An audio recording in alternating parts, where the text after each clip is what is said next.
It's another edition of Time About the Movies. We're looking at the second weekend of February 1991. That is February 8th.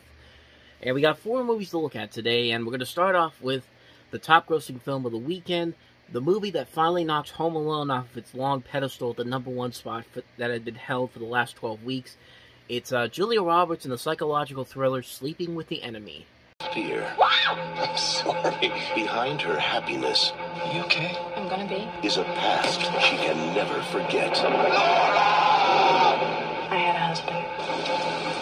He hurt me. She was the only thing I ever loved. I guess I'm just really afraid. She changed her name. 6 months ago, your wife removed her mother from this institution. Look, there's obviously some mistake. My wife drowned. I left him, Mom. She changed her looks. What are you doing here? Waiting for you? I want this taken very seriously. She's looking for you.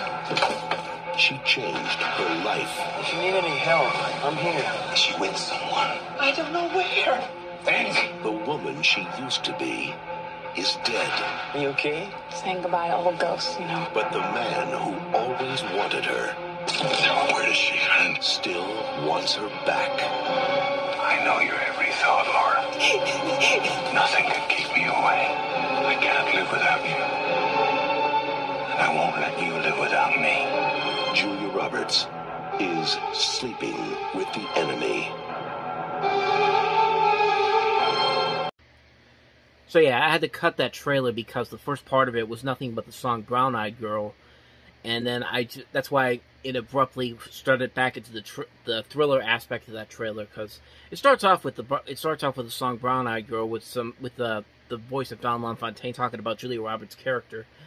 But you don't want to hear about the specifics. You want to hear my thoughts on the movie. Well, some notable things about this movie. Not only did it beat Home Alone, it finally knocked that movie off the 12-week reign at the top spot of the box office, but it was also the record breaker for the highest domestic opening for a film with a female lead, which surpassed Alien, the original Alien, back in 1979, which only had $10 million. So that was a record that was held for like 12 years, and then this movie comes along and does it.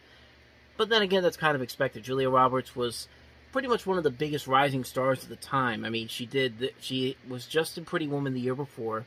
She did Flatliners that summer. And then she does this movie, and it actually grosses $100 million domestically when it was all said and done. So it was one of the big unexpected hits of the year that year in 1991. Unfortunately, the movie itself doesn't really work. I mean, it doesn't use how do I put this? It doesn't really use Julia Roberts to her full potential. I mean, this is a movie where she's supposed to be playing this woman who fakes her death, changes her look, moves on to a different life. And her husband, who thought she was dead, comes back and plans to kill her because she did this because her husband sexually, emotionally, and physically abused her throughout their 4-year marriage. So she moved on to this new town and all that. And this is Lifetime. This really is a Lifetime TV movie, but just because it's Julia Roberts at the forefront of this, it's got to be a big theatrical release. I mean, literally nobody else in this movie has the pedigree that Roberts had at the time. I mean, Patrick Bergin may be close, but even then, that's a little bit of a stretch. There's also Kevin Anderson. Just the movie itself, I thought it just didn't work for me. I mean, it was a movie that I thought maybe Roberts could have elevated this a little bit, but she's just playing a role that any other actress would have played. I mean, the only reason they got her was because she was one of the big rising stars at the time, and it definitely shows in here. I mean, she's not really doing anything that any other actress at the time could have really done. Like, you could have put Melanie Griffith in this. You could have put somebody like, maybe Bette Midler in this, because these actresses, people like her and Goldie Hawn were doing movies that were way against their types at the time, like the type of characters they were playing usually in these type of movies. But yeah, I feel like you could have gotten anybody else besides Julia Roberts in this, and it maybe wouldn't have been as big of a hit, but it probably would have been just the same overall. But, yeah, pretty much this movie is just mediocre. It doesn't really use Julia Roberts to her full potential. It's a very formulaic, cliched script. You can tell what's going to happen. You can tell what the big twists are going to be. You can tell what the thriller aspects are going to be. And it's just not exciting. I mean, it didn't really work for me when I saw it, and it must have worked for everybody back then, because, like I said, it was a huge hit back then, and I just didn't see it. So that's my thoughts on Sleeping with the Enemy. Now let's move to a far superior movie, in my opinion, and that is Steve Martin's comedy L.A. Story. Rather than do an interview with me, which would be fascinating, by the way, I thought that possibly I'd take you on a, kind of a cultural tour of LA. Look how he's painted the blouse, sort of translucent. You can just make out her breast underneath it. When I see a painting like this, I must admit I get a little emotionally erect. Bon appetit.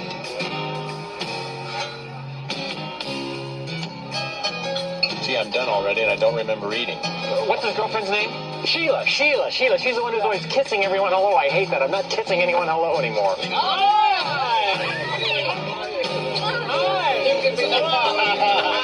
How was I in the meeting? You were good. Any advice? Sure. Skipping. Skipping is the perfect compromise between running and walking. It looks too desperate if you run to a meeting.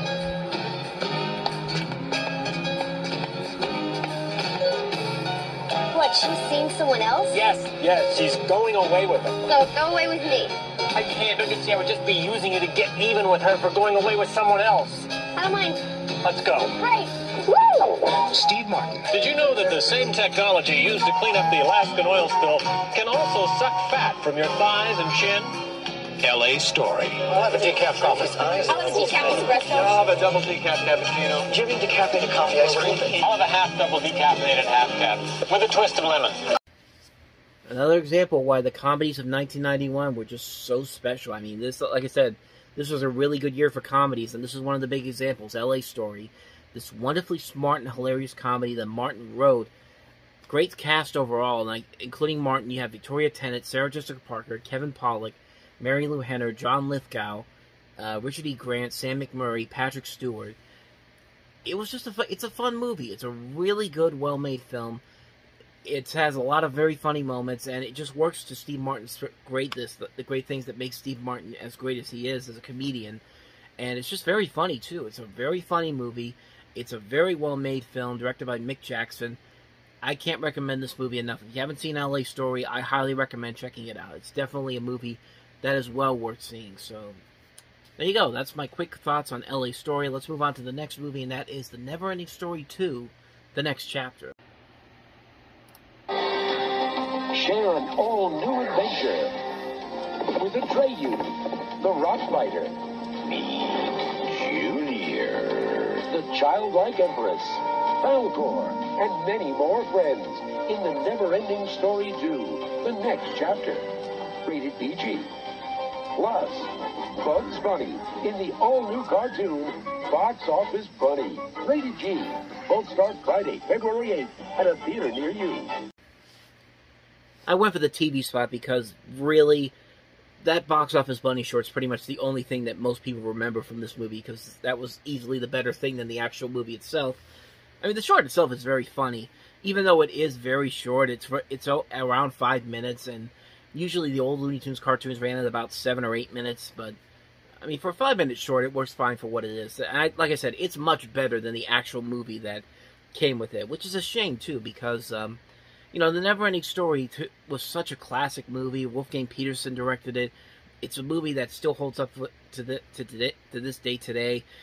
And Neverending Story 2 just feels like a sequel that really didn't need to exist. There was nothing really about Neverending Story 2 that made me look at it and say, I'm glad the story continued. It's just like, no, this is just an unnecessary continuation of the story with less of the magic that made the first movie so special and more convoluted plot lines that make this movie really not work whatsoever. I will give it this, though. It is at least better than what we got with the next movie that came after that, Neverending Story 3, but that's not really saying much. That's like saying, I had an analogy I was going to try to do, but then I immediately forgot about it, so why don't we just pretend that last 10 seconds never happened and just move on to the rest of this, because, bottom line, what I'm trying to say here is that Neverending Story 2 it's not a good movie. It's definitely not a good movie in terms of the first movie, but at least it's not